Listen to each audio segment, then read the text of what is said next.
Subscribe to my channel and press the bell icon to get notified of all the new videos.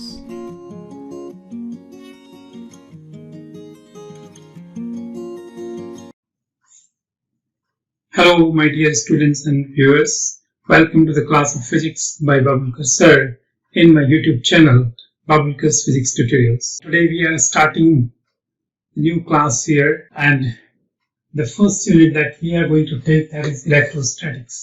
और इसमें हम सबसे पहले पढ़ेंगे इलेक्ट्रिक चार्ज के बारे में। तो थोड़ा सा पहले मैं आपको बता दूं कि इलेक्ट्रोस्टैटिक्स क्या चीज है, हम इसमें क्या पढ़ने वाले हैं। तो एक यूनिट है क्लास 12 की, तो इसमें हम पढ़ते हैं when charge is in rest. अगर आवेश आपके पास अगर रेस्ट में है तो उस पार्ट को, उस स्टडी को हम बोलते हैं, उसकी स्टडी को हम बोलते हैं दैट इज कॉल्ड इलेक्ट्रोस्टैटिक्स, स्थिर विद्युत। ठीक है। और अगर चार्ज मोशन में होता है, दूसरे पार्ट में हम पढ़ेंगे, तो तब वो कहा जाता है इलेक्ट्रोडायनेमिक्स।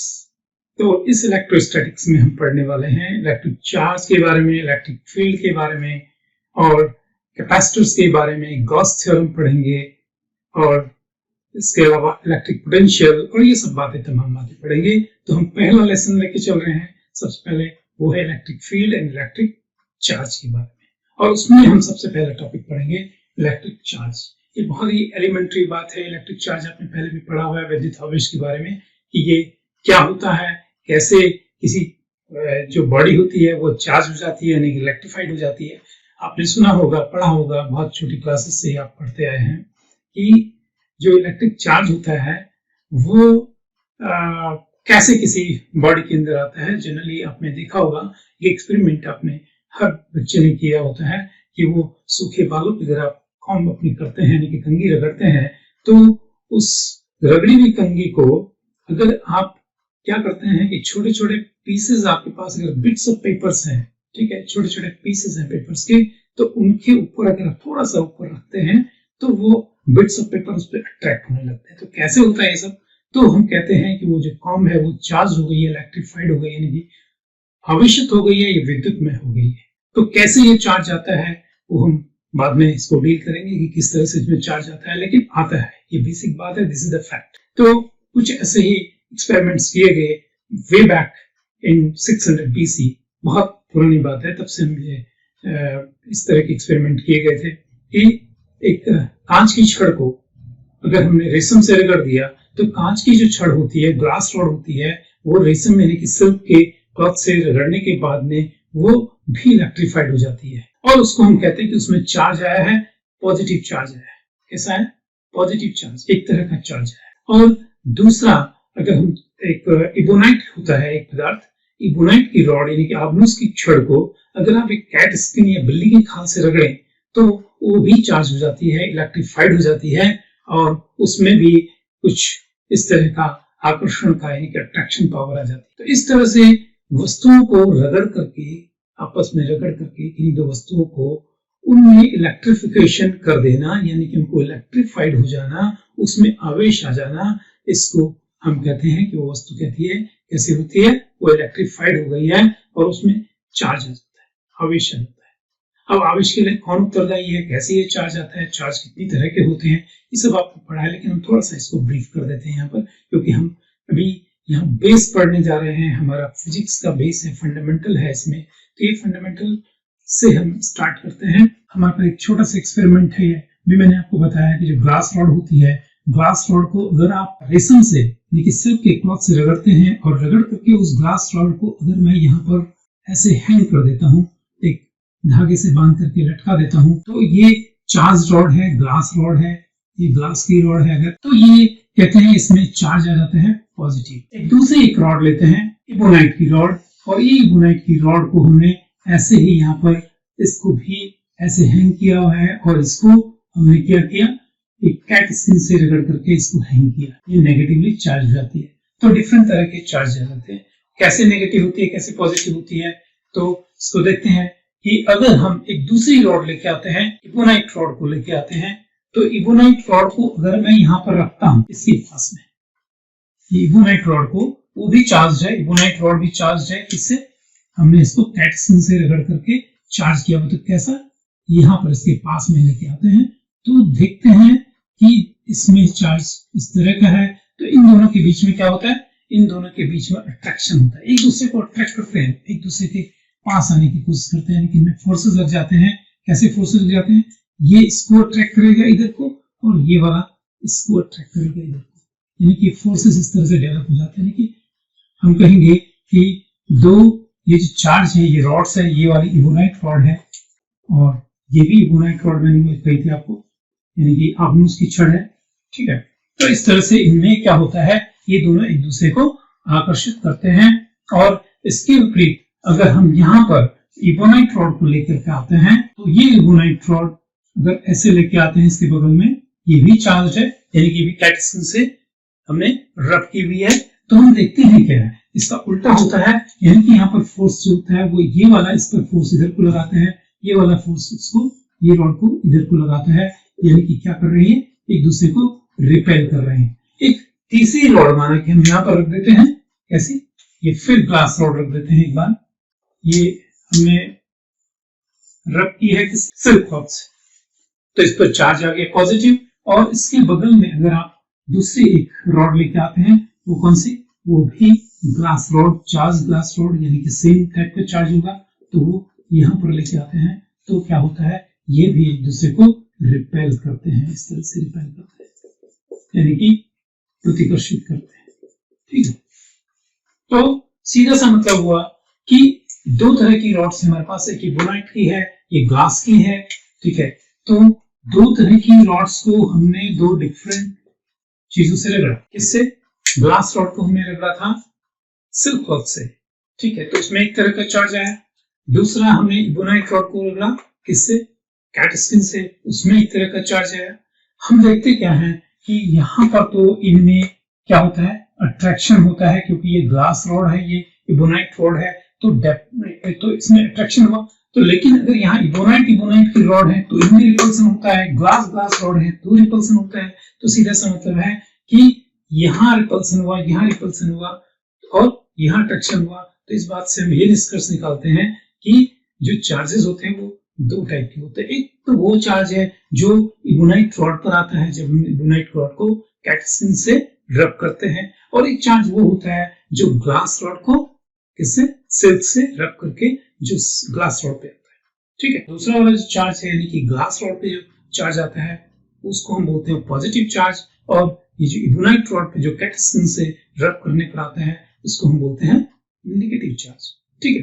तो हमारी बात ये समझ में आती है कि जो चार्जेस होते हैं उनकी नेचर दो तरह की होती है, यानी कि एक पॉजिटिव नेचर का होता है और दूसरा नेगेटिव नेचर का होता है। तो और एक बात और समझ में आती है कि जो लाइक चार्जेस होते हैं, लाइक चार्जेस मतलब तो लाइक चार्जेस का मतलब होता है एक ही प्रकृति की, यानी कि या तो नेगेटिव या पॉजिटिव, ये दोनों एक दूसरे को क्या करते हैं, रिपेल करते हैं, यानी कि प्रतिकर्षित करते हैं। लेकिन उसके विपरीत अगर हमारे पास एक पॉजिटिव चार्ज है, एक नेगेटिव चार्ज है, तो ये दोनों एक दूसरे को अट्रैक्ट करते हैं। तो बात समझ में आती है कि like charges always repel each other and unlike charges यानी कि विजातीय जो आवेश हैं दोस ऑलवेज अट्रैक्ट ईच अदर, ठीक है। अब कितना बल लगता है, वजह क्या होती है चार्ज होने की, इसके पीछे क्या पीछे कारण है, तो उसको हम आगे देखते हैं कि इसका कॉज क्या है, कारण क्या है।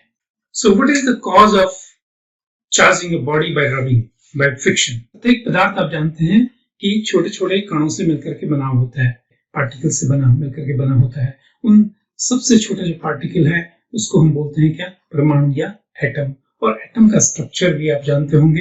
एटम का स्ट्रक्चर क्या होता है कि एटम के भीतर एक छोटा सा एक नाभिक होता है, न्यूक्लियस होता है, और इस न्यूक्लियस के अंदर आप जानते हैं दो तरह के पार्टिकल्स होते हैं, एक तो होते हैं प्रोटॉन और एक होते हैं न्यूट्रॉन। इस न्यूक्लियस के बाहर कुछ ऑर्बिट्स हैं, और इन ऑर्बिट्स में क्या होता है कि जो इलेक्ट्रॉन्स होते हैं, तीसरे तरह के पार्टिकल्स होते हैं एटम में, वो इलेक्ट्रॉन इसमें रिवॉल्व करते हैं, इसके चारों तरफ घूम रहे होते हैं इस तरह से। तो डिफरेंट एलिमेंट के एटम में नंबर ऑफ प्रोटॉन्स डिफरेंट होते हैं, नंबर ऑफ इलेक्ट्रॉन डिफरेंट होते हैं, नंबर ऑफ न्यूट्रॉन्स डिफरेंट होते हैं, लेकिन सभी तरह के जो एलिमेंट्स हैं, सभी पदार्थों के परमाणुओं में यानी के एटम्स में नंबर ऑफ प्रोटॉन्स और नंबर ऑफ इलेक्ट्रॉन्स इक्वल होते हैं। साथ ही साथ हम ये भी देखते हैं कि जो इलेक्ट्रॉन पर जो चार्ज होता है वो इलेक्ट्रॉन पर चार्ज और प्रोटॉन पर चार्ज भी सेम होता है, लेकिन दोनों की नेचर डिफरेंट होती है। इलेक्ट्रॉन पर नेगेटिव चार्ज होता है जबकि प्रोटॉन पर पॉजिटिव चार्ज होता है। तो पहले बात करते हैं कि कितने कितने इलेक्ट्रॉन होते हैं। वो आप जानते हैं इलेक्ट्रॉनों की जो नंबर है, number of electrons in orbits में जो होते हैं, आपने पढ़ा है, केमिस्ट्री में पढ़ा होगा, फिजिक्स में पढ़ा होगा कि सबसे पहली ऑर्बिट जो नियरमोस्ट जो ऑर्बिट होती है न्यूक्लियस के, उसमें केवल 2 ही इलेक्ट्रॉन होते हैं मैक्सिमम, लेकिन उसके बाहर जो सेकंड नंबर की जो ऑर्बिट है यानी कि इसमें कक्षा है, उसमें 8 इलेक्ट्रॉन मैक्सिमम हो सकते हैं, 6, 7 एंड 8। और जो थर्ड ऑर्बिट होती है उसमें एट द मोस्ट 18 इलेक्ट्रॉन्स तक हो सकते हैं। डिफरेंट करेगा, वही मैंने कहा आपको कि वो कौन से एलिमेंट का वो एटम है। सपोज करो सोडियम का है, तो सोडियम में कितना होता है, सोडियम का जो एटॉमिक नंबर होता है दैट इज 11, और 11 का मतलब होता है 2 and 8 and 10 हो गया, और लास्ट में आपके पास 1 बचेगा। तो लास्ट से थर्ड ऑर्बिट में इसमें 1 इलेक्ट्रॉन होगा। ऐसा नहीं कि सबका स्ट्रक्चर एक जैसा होगा, और के स्ट्रक्चर और जो एलिमेंट्स हैं उनके स्ट्रक्चर अलग तरह के होंगे। तो डिपेंड करेगा नंबर ऑफ इलेक्ट्रॉन्स कितने कितने इस तरह के जो एलिमेंट्स हैं उनके एटम्स के भीतर होते हैं। तो बात करते हैं नंबर ऑफ प्रोटॉन्स की। ये तो है इलेक्ट्रॉन, ये इलेक्ट्रॉन है, ई दिखाते हैं, ई माइनस। एक क्वांटिटी है उसको बोलते हैं एलिमेंट्री चार्ज या मूल आवेश। एलिमेंट्री चार्ज उसको हम दर्शाते हैं ई से, स्मॉल ई से, मूल आवेश भी बोलते हैं इसको, मूल आवेश। एलिमेंट्री चार्ज, फंडामेंटल चार्ज, ये वो चार्ज है, न्यूनतम चार्ज, मिनिमम पॉसिबल चार्ज, वो इलेक्ट्रॉनिक आवेश। अब बात करते हैं प्रोटॉन पर जो चार्ज होता है, प्रोटॉन पर चार्ज उसको कहते हैं क्यू पी, कह सकते हैं P for proton, Q for charge. ठीक है, कितना होता है प्लस ई के इक्वल, और इसी का वैल्यू भी जान लेते हैं, 1.6 × 10⁻⁻19 कूलम। चार्ज का यूनिट है coulomb, unit of charge is coulomb. Hindi में आप इसको लिख सकते हैं कूलम। कैपिटल सी इसका प्रतीक होता है, कैपिटल सी से दिखाते हैं, सी फॉर कूलम, कैपिटल सी से इसका सिंबल है। कैपिटल सी से आप मीटर के लिए स्मॉल एम दिखाते हैं, वैसे कैपिटल सी क्या है, इसका प्रतीक है। और इलेक्ट्रॉनिक चार्ज ई से दर्शाते हैं, ई से इसका डिनोट करते हैं, और इसका वैल्यू होता है 1.6 × 10⁻⁻19 कूलम। अब प्रोटॉन पर जो चार्ज होता है Qp प्लस ई, यानी कि कितना होगा प्लस 1.6 × 10⁻⁻19 कूलम। ठीक है, और इलेक्ट्रॉन पर जो चार्ज होता है, एक इलेक्ट्रॉन पर चार्ज क्यू ई आप कह सकते हैं, that is equal to minus E, तो कितना होगा माइनस 1.6 × 10⁻⁻19 कूलम। इतने चार्ज होते हैं। और प्रोटॉन न्यूट्रॉन पर कोई चार्ज नहीं होता, चार्ज ये इससे उदासीन होता है, विद्युत रूप से उदासीन होता है, कोई चार्ज इस पर नहीं होता। केवल चार्ज किस पर होता है, प्रोटॉन पर होता है और इलेक्ट्रॉन पर होता है। प्रोटॉन पे कितना होता है, इलेक्ट्रॉन पे कितना होता है, आप समझ गए। ई को क्या बोलेंगे, एलिमेंट्री चार्ज। ठीक है, मूल आवेश एलिमेंट्री चार्ज, तो वो पॉजिटिव मूल आवेश के बराबर लेकिन पॉजिटिव होगा। ठीक है, किस पे, प्रोटॉन पे, जबकि इलेक्ट्रॉन पर उतना ही होगा लेकिन नेगेटिव में होता है। तो आपने देखा कि प्रोटॉन, जितने प्रोटॉन है उतने ही इलेक्ट्रॉन भी होते हैं किसी भी न्यूट्रल एटम के अंदर। कोई सा भी एटम हो किसी भी पदार्थ का, हर एक एटम का यही हिसाब होता है कि उसका जो एटम होता है अपने आप में न्यूट्रल होता है। न्यूट्रल होता है मतलब उसमें नंबर ऑफ प्रोटॉन्स और नंबर ऑफ इलेक्ट्रॉन्स सेम होते हैं। ठीक है, और जब ये सेम है तो आप देखिए एक पैर की बात करें, एक जोड़े की बात करें, एक प्रोटॉन और एक इलेक्ट्रॉन के, तो एक इलेक्ट्रॉन पर जो चार्ज है वो माइनस में इतना है, जबकि एक प्रोटॉन पर चार्ज है उतना ही है लेकिन प्लस में है। अगर इन दोनों का टोटल चार्ज करें तो आपको 0 है, राइट। अब जितने प्रोटॉन है उतने इलेक्ट्रॉन है, हर पेयर का चार्ज है 0, तो टोटल जो आपके पास एटम है उसमें सारे प्रोटॉन और सारे इलेक्ट्रॉन को चार्ज है, उनको आप कंबाइन करें तो that will come out to be 0। ठीक है, तो वो 0 आएगा। और न्यूट्रॉन तो आप जानते हैं न्यूट्रॉन पर तो कोई चार्ज होता ही नहीं। ठीक है, तो पूरा परमाणु एज ए होल अगर आप देखें तो क्या होता है, वो वैद्युत रूप से उदासीन होता है। हमने बात की थी कि ग्लास रॉड की, हमने बात की थी इबोनाइट रॉड की। ठीक है, तो ग्लास रॉड को हमने जब भी हम इसके रब किया किससे, सिल्क क्लॉथ से, तो हुआ क्या एक्चुअली, मैं बता रहा हूँ इस पे चल रहे हैं कॉज ऑफ चार्जिंग पे। आप एक एटम का स्ट्रक्चर समझ गए तो कॉज ऑफ चार्जिंग किस तरह से चार्ज कोई हो जाती है, कोई भी इलेक्ट्रीफाइड हो जाती है कोई भी चीज रब करने पे यानी कि फ्रिक्शन से, तो वो आउटरमोस्ट ऑर्बिट के इलेक्ट्रॉन जब हम रगड़ते हैं ग्लास रॉड को किससे, सिल्क क्लॉथ से, तो ग्लास रॉड से कुछ इलेक्ट्रॉन निकल करके सिल्क क्लॉथ में चले जाते हैं, राइट। अब जब इलेक्ट्रॉन वहां चले गए तो क्या हो गया कि वहां तो इलेक्ट्रॉन एक्सेस में हो गए, कहां, सिल्क क्लॉथ के अंदर, जबकि यहाँ ग्लास रॉड में क्या हो गया, ग्लास रॉड में इलेक्ट्रॉन की कमी हो गई। अब क्या हुआ, ग्लास रॉड की बात करते हैं, ग्लास रॉड में इलेक्ट्रॉनों का नंबर ऑफ इलेक्ट्रॉन रिड्यूस हो गए जबकि नंबर ऑफ प्रोटॉन उतने ही है। तो क्या हुआ, अब इनका जो इक्वल जो रिलेशन था प्रोटॉन और इलेक्ट्रॉन का वो गड़बड़ा गया। तो क्या हुआ कि इलेक्ट्रॉन कम हो गया यानी कि नेगेटिव चार्ज तो कम हो गया लेकिन पॉजिटिव नहीं रहा। तो ओवरऑल रिजल्ट क्या हुआ, इफेक्ट क्या हुआ ओवरऑल कि ग्लास रॉड पॉजिटिवली चार्ज हो गई, राइट। अब दूसरी बात क्या हुई कि जो आपका सिल्क क्लॉथ है, सिल्क क्लॉथ में वो इलेक्ट्रॉन चले गए, तो सिल्क क्लॉथ में जब इलेक्ट्रॉन चले गए तो क्या हुआ सिल्क क्लॉथ का, वहां नंबर ऑफ इलेक्ट्रॉन बढ़ गए, एक्सेस में हो गए। जब वो एक्सेस में हो गए तो क्या हुआ, सिल्क क्लॉथ उतना ही नेगेटिव चार्ज उस पर आ जाएगा, सिल्क क्लॉथ पे उतना ही नेगेटिव चार्ज आ गया, ध्यान दीजिएगा। तो इसका मतलब क्या हुआ, जितना पॉजिटिव चार्ज आपका ग्लास रॉड पे आया है ठीक उतना ही नेगेटिव चार्ज सिल्क रॉड पे आया है। तो अभी भी क्या हुआ, दोनों का जो चार्ज है, टोटल चार्ज की बात करें, ठीक है, दोनों को चार्ज का टोटल कीजिए, जितना पॉजिटिव ग्लास रॉड पे उतना ही नेगेटिव सिल्क पे। तो अभी भी टोटल चार्ज अभी भी जीरो है, पहले भी जीरो। तो चार्ज क्या हुआ, केवल ट्रांसफर हुआ from one body to another body, लेकिन चार्ज को आपने क्रिएट नहीं कर पाए, चार्ज आया बट क्रिएट नहीं हुआ, ठीक है, और में डिस्ट्रॉय क्या हुआ, केवल ट्रांसफर हुआ। ऐसे ही कुछ उसमें भी होता है, किसमें, जब आप इबोनाइट रॉड को कैटस्किन से अगर रब करते हैं तो वहां भी कुछ ऐसे ही होता है, वहां उल्टा होता है। उल्टा क्या होता है, वहां पर कैटस्किन से निकल करके इलेक्ट्रॉन इबोनाइट रॉड में आ जाते हैं और इबोनाइट रॉड कैसे हो जाएगी, आप समझ रहे हो, इबोनाइट रॉड में इलेक्ट्रॉन आ गए मतलब इलेक्ट्रॉन की एक्सेस हो गई, इलेक्ट्रॉन की एक्सेस हो गई मतलब नेगेटिव चार्ज की एक्सेस हो गई, नेगेटिव चार्ज की एक्सेस होने का मतलब अब आपकी जो इबोनाइट रॉड है दैट इज नेगेटिवली चार्ज्ड, वो नेगेटिवली चार्ज हो जाती है। और आपका जो कैट स्किन है उसका क्या हुआ होगा, आप समझ रहे हैं, इलेक्ट्रॉन वहां से इधर ट्रांसफर हुए तो इलेक्ट्रॉन वहां डेफिसिट हो गई, इलेक्ट्रॉन की कमी हो गई। जब इलेक्ट्रॉन की कमी हो गई तो क्या हुआ, वहां पर इलेक्ट्रॉन की कमी की वजह से वहां क्या हो गया, वहां पॉजिटिव चार्ज एक्सेस में है तो वो पॉजिटिवली चार्ज हो जाएगा। लेकिन अभी भी अगर आप कैटस्किन के चार्ज की बात करें, पॉजिटिव चार्ज की, और इबोनाइट रॉड के नेगेटिव चार्ज की बात करें, दोनों का टोटल करें तो वो भी अभी that will still be zero, ठीक है, अभी भी वो जीरो रहेगा, पहले भी जीरो था अभी भी जीरो हुआ। तो क्या मतलब है, चार्ज केवल ट्रांसफर हुआ। तो अब बात समझ में आ गई कि चार्जिंग कैसे हो जाती है, चार्जिंग बाय फ्रिक्शन। चार्ज अगर फ्रिक्शन करते हैं, रगड़ते हैं किसी चीज को दूसरे से तो उनमें चार्ज आ जाता है, वो इलेक्ट्रीफाइड हो जाती है। तो इस तरह से कोई चीज चार्ज हो पाती है। तो ये है बेसिक कॉज किसी बॉडी के चार्ज होने का, ठीक है। Law of conservation of charge, आवेश संरक्षण का सिद्धांत। अभी अभी हमने देखा कि हमने कैटस्किन से रब किया था इबोनाइट रॉड को, वो चार्ज हो गई, कैटस्किन भी चार्ज हो गई। कैटस्किन कैसे चार्ज हो गई, पॉजिटिवली। ओके, जो इबोनाइट रॉड है वो कैसे चार्ज हो गई, वो नेगेटिवली चार्ज हो गई, उतना ही। तो लेकिन हुआ क्या, चार्ज केवल ट्रांसफर हुआ लेकिन टोटल चार्ज पहले भी जीरो था अभी भी जीरो है, ठीक है। इसका मतलब चार्ज से ट्रांसफर हुआ है बट क्रिएट नहीं हुआ, डिस्ट्रॉय भी नहीं हुआ। ऐसे ही कुछ हुआ था ग्लास रॉड और सिल्क के साथ। जब उनको रब किया गया आपस में तो ग्लास रॉड पर जितना पॉजिटिव चार्ज आया ठीक उतना ही नेगेटिव चार्ज सिल्क पर आया।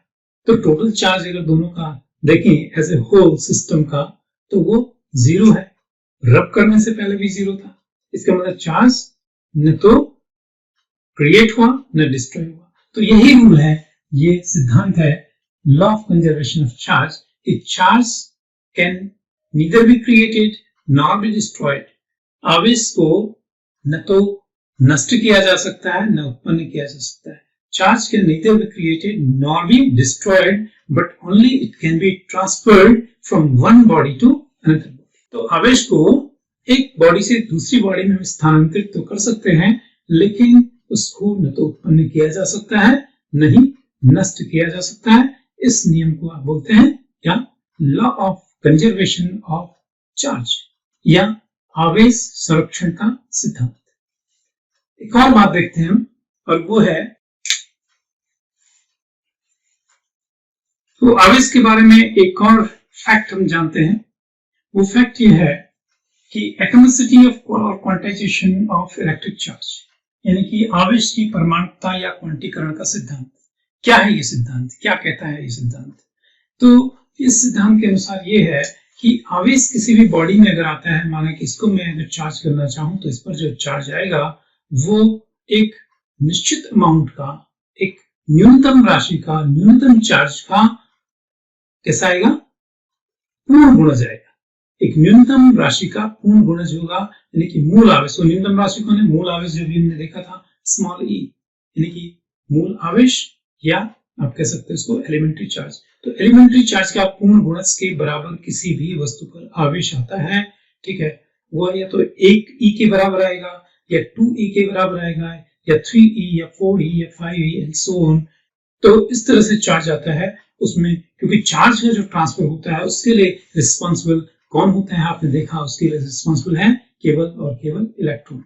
तो अगर कहीं पर इलेक्ट्रॉन का आदान प्रदान होता है, इलेक्ट्रॉन का एक्सचेंज होता है, तो इलेक्ट्रॉन या तो 1 आएगा जाएगा, या 2 आएंगे जाएंगे, या 3 आएंगे जाएंगे, लेकिन कभी भी 1.5 या आधा या 3.5 या 4.5 इलेक्ट्रॉन नहीं आएंगे जाएंगे। तो सीधा सा मतलब है, अगर 1 इलेक्ट्रॉन आएगा जाएगा तो 1 ही, 2 इलेक्ट्रॉन आएंगे जाएंगे तो 2 के बराबर पॉजिटिव या नेगेटिव चार्ज किसी बॉडी में आ सकता है। तो इसी को बोलते हैं क्या? आवेश की परमाणुकता या क्वांटीकरण। यानी कि किसी भी वस्तु पर, किसी भी बॉडी पर जो चार्ज होगा वह एक न्यूनतम मूल आवेश का पूर्ण गुणज होता है, यानी कि इंटीग्रल मल्टीपल के बराबर। तो यह है Q is equal to NE। अब ये अगर n इलेक्ट्रॉन का ट्रांसफर होता है, n इलेक्ट्रॉन का ट्रांसफर होता है, एक इलेक्ट्रॉन के ट्रांसफर में क्या होता है? 1 ई के बराबर। 2 इलेक्ट्रॉन के ट्रांसफर में 2 इलेक्ट्रॉन के बराबर चार्ज इधर उधर होगा, प्लस या माइनस, ठीक है। अगर n इलेक्ट्रॉन का ट्रांसफर होता है तो इस तरह से हम कर सकते हैं, n से मल्टीप्लाई करेंगे, n into e। तो q का value, charge in a body can be q is equal to plus minus ने। प्लस माइनस क्यों बता रहा हूं? इसलिए कि अगर नेगेटिव चार्ज, यानी कि इलेक्ट्रॉन किसी बॉडी से, माना कि ये बॉडी है, इससे अगर मैं रगड़ू, कहीं पर रब करूं, तो इससे इलेक्ट्रॉन या तो जाएंगे या तो इस पे आएंगे। अगर इससे इलेक्ट्रॉन जाते हैं तो इसमें scarcity of deficiency of electron हो जाएगी, यानी कि इसके डेफिसिट में हो जाएंगे इलेक्ट्रॉन, तो इसमें नेगेटिव चार्ज कम हो जाएगा, तो नेचुरली पॉजिटिवली चार्ज हो जाएगा, ठीक है। उस केस में पॉजिटिव चार्ज होगा। लेकिन जिस बॉडी से हम इसको रगड़ रहे हैं उससे जो इलेक्ट्रॉन्स में ट्रांसफर होते हैं, तो इसमें नेगेटिव चार्ज एक्सेस में हो जाएगा, तो उस केस में ये नेगेटिवली चार्ज हो जाएगी, ठीक है। लेकिन फॉर्मूला दोनों केस में यही लगेगा, ठीक है, इधर इट इज पॉजिटिव और नेगेटिव, बट फॉर्मूला यही रहेगा। Q is equal to plus minus यानी, इसको आप अच्छे से याद कर लीजिएगा, नोट कर लीजिएगा, क्योंकि इस पर भी क्वेश्चन आपके आते हैं। क्वांटाइजेशन चार्ज या एटॉमिसिटी ऑफ चार्ज पर क्वेश्चन आते हैं। Q is equal to plus minus n। तो इसमें आप देखिए Q क्या चीज है? Q है, Q तो आपने देखिए चार्ज इन बॉडी, ठीक है, और n क्या है? Transfer of number of electrons, कितने इलेक्ट्रॉन ट्रांसफर हुए, वो आपका n का वैल्यू। और E को अभी बताया था मैंने, क्या? इलेक्ट्रॉनिक आवेश है, मूल आवेश, इसका वैल्यू भी मैंने आपको बताया था 1.6 into 10⁻⁻19 कूलम। इतना होता है ये आवेश की परमाणुकता के हिसाब से। तो ये है आवेश की परमाणुकता या क्वांटीकरण का सिद्धांत। Q is equal to plus minus n e, ठीक है।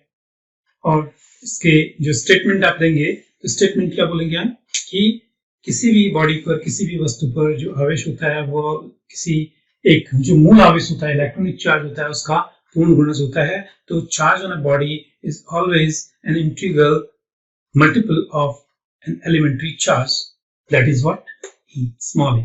तो ये हुआ आवेश की परमाणुकता या क्वांटीकरण। तो हम एक बात और देखते हैं कि जो चार्ज होता है, चार्ज की यूनिट और उसकी डायमेंशंस और देख लेते हैं। किसी चालक में बहने वाली धारा जो होती है वह उस चालक के किसी परिच्छेद से एरिया ऑफ क्रॉस सेक्शन से 1 सेकंड में गुजरने वाला आवेश के बराबर होता है। Charge flowing in 1 second through a cross section of a conductor.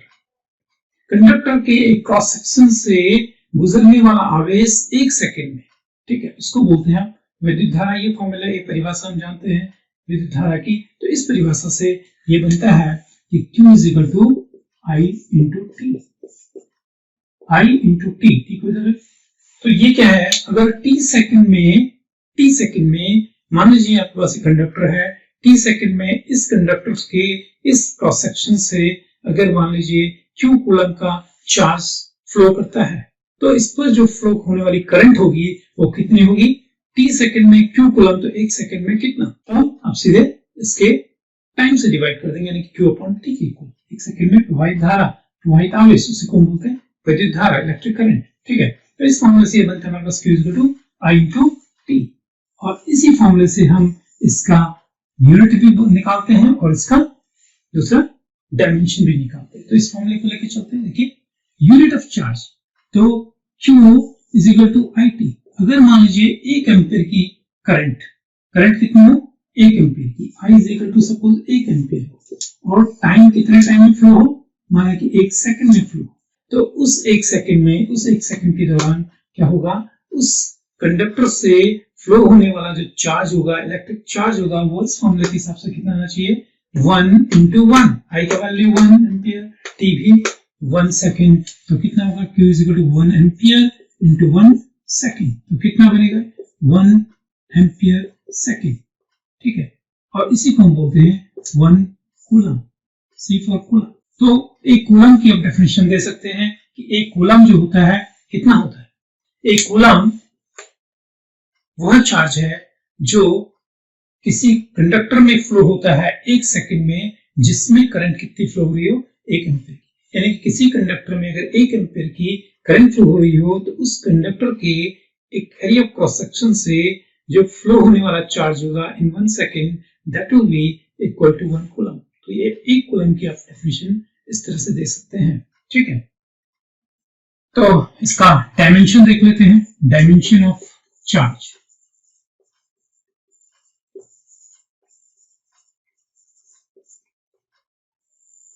विमा, डायमेंशन या विमा बोल सकते हैं। फॉर्मूला है जिससे आप डायमेंशन भी निकालेंगे। तो इस फॉर्मूले से अगर आप कहेंगे कि Q की विमा, Q मतलब आवेश की विमा बराबर कितना हो? I की विमा मल्टीप्लाई बाय T की विमा, तो ये कितना आएगा? इलेक्ट्रिक करंट जो कि अपने आप में मूल भौतिक राशि है, तो इसकी विमा होती है A, तो हम इसकी विमा लिखेंगे A, कैपिटल A, और टाइम की हम जानते हैं T होती है, तो कितना बन गया? A T। तो याद रखेंगे कि Q की विमा कितनी होती है? A T। तो आपने देखा कि चार्ज क्या होता है, चार्ज कितनी तरह के होते हैं। तो साथ ही साथ आपने देखा कि चार्जेस हमेशा 2 तरह के होते हैं, कि एक तो होता है पॉजिटिव चार्ज और एक होता है नेगेटिव चार्ज। और दूसरी बात आपने पढ़ी कि जो चार्ज होते हैं, लाइक चार्जेस, वो हमेशा एक दूसरे को क्या करते हैं? रिपेल करते हैं, यानी कि एक दूसरे को प्रतिकर्षित करते हैं। ये लाइक चार्जेस, अगर लाइक चार्जेस हैं ये, तो एक दूसरे को प्रतिकर्षित करेंगे। एक पॉजिटिव है, दूसरा भी पॉजिटिव है, तो ये प्रतिकर्षित करेंगे। एक नेगेटिव है, दूसरा भी नेगेटिव है, तो भी ये प्रतिकर्षित करेंगे। लेकिन unlike charges always attract each other. Unlike जो चार्जेस होते हैं, यानी कि विजातीय जो चार्जेस होते हैं, यानी कि एक पॉजिटिव है तो एक दूसरा नेगेटिव है, तो these two charges will attract each other, यानी कि एक दूसरे को आकर्षित करेंगे। तो ये आपने पढ़ा। इसके अलावा आपने पढ़ा क्या?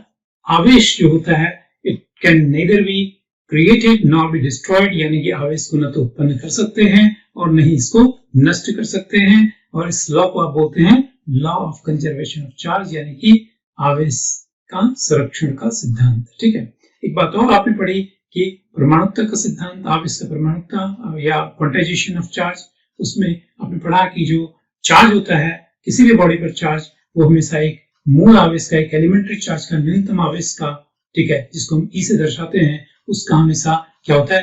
पूर्ण गुणज होता है। तो charge on a body is always an integral multiple of an elementary charge. और उसके हिसाब से आपने फॉर्मूला देखा था Q is equal to plus minus यानी उस पर आप न्यूमेरिकल्स भी देखेंगे।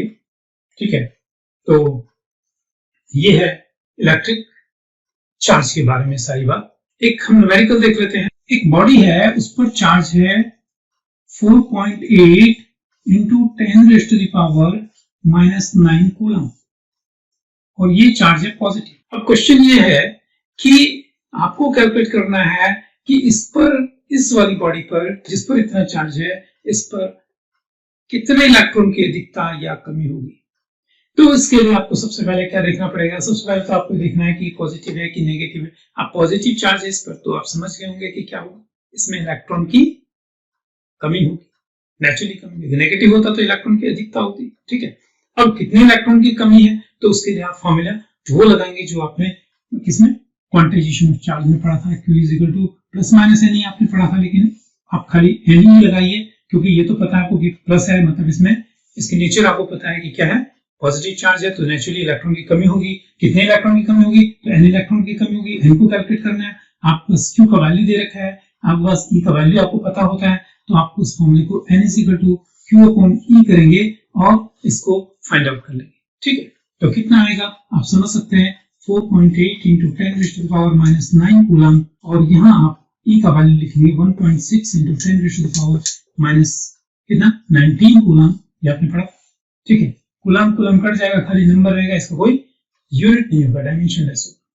तो इसको आगे देखते हैं। तो N इज इक्वल टू कितना है, 16 3 48, तो 3 टाइम्स कट जाएगा और 10⁻⁻19 ऊपर जाएगा, प्लस 19 हो जाएगा, माइनस 9 ही है तो 10 प्लस 10 हो जाएगा। तो 10⁻10 इतने इलेक्ट्रॉन की क्या है, कमी। कमी क्यों? क्योंकि पॉजिटिव चार्ज। आप यहाँ रीजन देंगे क्योंकि Q इज पॉजिटिव, तो इलेक्ट्रॉन की कमी। अगर Q नेगेटिव होता तो आप क्या लिखते, इलेक्ट्रॉन की अधिकता। ठीक, तो दैट्स इट। तो आज का टॉपिक यही खत्म करते हैं। यदि आपको वीडियो पसंद आई हो तो इसे लाइक और शेयर करें, चैनल को सब्सक्राइब करें और नई वीडियो की नोटिफिकेशन प्राप्त करने के लिए बेल आइकन को प्रेस करें। Thanks for watching.